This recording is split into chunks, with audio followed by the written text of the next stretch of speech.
क्या सच में दो नहीं एक ही पुत्र को जन्म दिया था सीता ने? कहानी में हम आगे बढ़ते हैं। रामायण की कथा के कई सारे संस्करण उपलब्ध हैं, लेकिन इन सब में महर्षि वाल्मीकि द्वारा रची गई रामायण ही सबसे प्राचीन और विश्वसनीय मानी जाती है। राम सीता के जीवन पर कई तरह के महाकाव्य ग्रंथ और उपग्रंथों की रचना की गई, लेकिन वाल्मीकि ऋषि द्वारा रचित वाल्मीकि रामायण को ही रामायण का सबसे पुराना और मूल संस्करण माना जाता है। क्या सच में दो नहीं एक ही पुत्र को जन्म दिया था सीता ने? रामायण के कई संस्करण हैं और सब में वाल्मीकि रामायण के कई तथ्य हैं, लेकिन कहानी का रूप देने के लिए इनके कुछ प्रसंगों को बदल दिया गया है।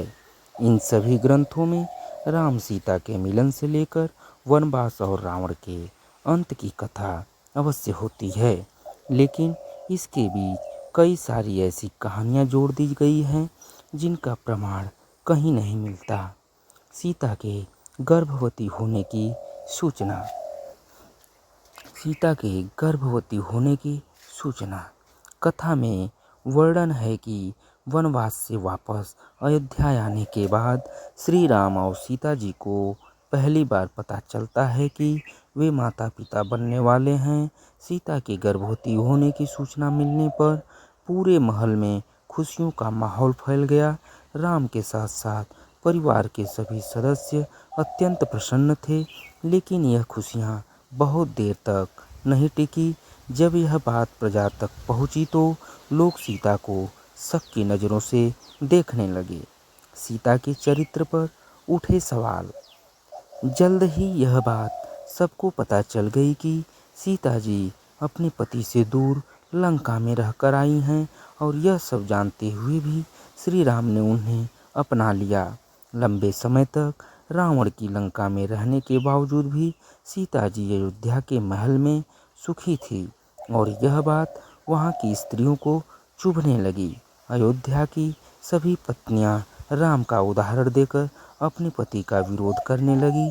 जब यह बात श्री राम तक पहुंची तो सीता जी ने स्वयं ही अयोध्या छोड़कर चले जाने का फैसला कर लिया। महर्षि वाल्मीकि का आश्रम। लक्ष्मण सीता को जंगल तक छोड़कर आए, जहां महर्षि वाल्मीकि उन्हें आकर ले गए। इस समय सीता जी गर्भवती थी, लेकिन प्रजा का ध्यान रखते हुए सीता जी ने एक आम सन्यासिनी बनने का निर्णय लिया। महर्षि वाल्मीकि ने सीता को अयोध्या की सभी बातें भुलाकर एक सामान्य जीवन व्यतीत करने की सलाह दी। कुछ महीने गुजरने के बाद आखिर वह समय भी आ गया जब सीता जी एक संतान को जन्म देने वाली थी। इस बीच ना उन्होंने अयोध्या के साथ किसी प्रकार का कोई संपर्क साधने का प्रयास किया, और ना ही वहां से वाल्मीकि आश्रम में कोई संदेश आया। श्री राम का दुख। कहा जाता है कि सीता जी के अयोध्या छोड़ देने के बाद राम अंदर से बहुत दुखी रहने लगे थे।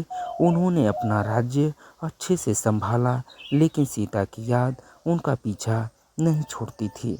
उन्होंने अपना पूरा जीवन प्रजा को समर्पित कर दिया। सीता की याद में श्री राम भूमि पर ही सोते थे। लव के जन्म की कहानी।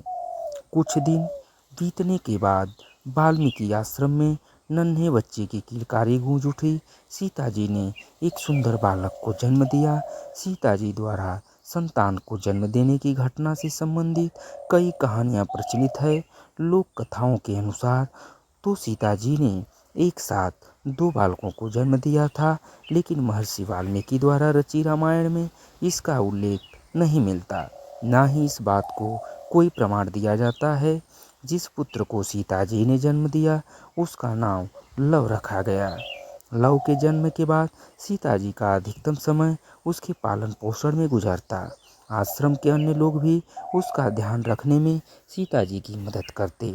एक अन्य कथा के अनुसार कुश के जन्म की अलग कहानी है। कुश के जन्म की कहानी। एक दिन सीता जी कुछ आवश्यक लकड़ियां लाने के लिए आश्रम से बाहर के पास स्थित जंगल जा रही थी, लेकिन उन्हें यह चिंता थी कि वह लव को कैसे लेकर जाएं। निकलते हुए उन्होंने वाल्मीकि जी से लव का ध्यान रखने को कहा। सिर हिलाते हुए जवाब में हाँ कहकर वाल्मीकि जी ने लव को उनके पास बैठाने के लिए कह दिया।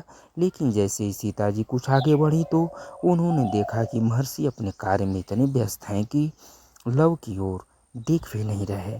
सीता जी ने लव को साथ ही लेकर जाने का निर्णय लिया, लेकिन जब उन्होंने लव को उठाया तो महर्षि ने यह दृश्य नहीं देखा।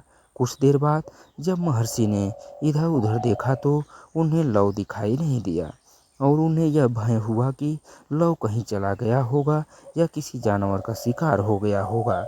वाल्मीकि चिंतित हो उठे। महर्षि वाल्मीकि सोचने लगे कि अब वह सीता जी को क्या जवाब देंगे। सीता विलाप करने लगेगी। इसी डर के कारण वाल्मीकि जी ने पास में पड़े कुसा यानी घास को लिया और कुछ मंत्र पढ़ने के बाद एक नया लव बना दिया। यही लव कुकुस कहा गया। दोस्तों, कहानी पसंद आई हो तो आप सभी लोग मेरे चैनल को सब्सक्राइब करें, लाइक करें, ताकि हम आपके बीच ऐसे ही कहानियाँ, ऐसे ही कंटेंट उपलब्ध कराते रहें। आप भी जीवन का आनंद लीजिए। तो दोस्तों, कृपया आप सभी लोग चैनल को ज़रूर सब्सक्राइब करिएगा, लाइक करिएगा। आपका बहुत बहुत आभार, बहुत बहुत धन्यवाद दोस्तों। थैंक यू सो मच दोस्तों, सो मच।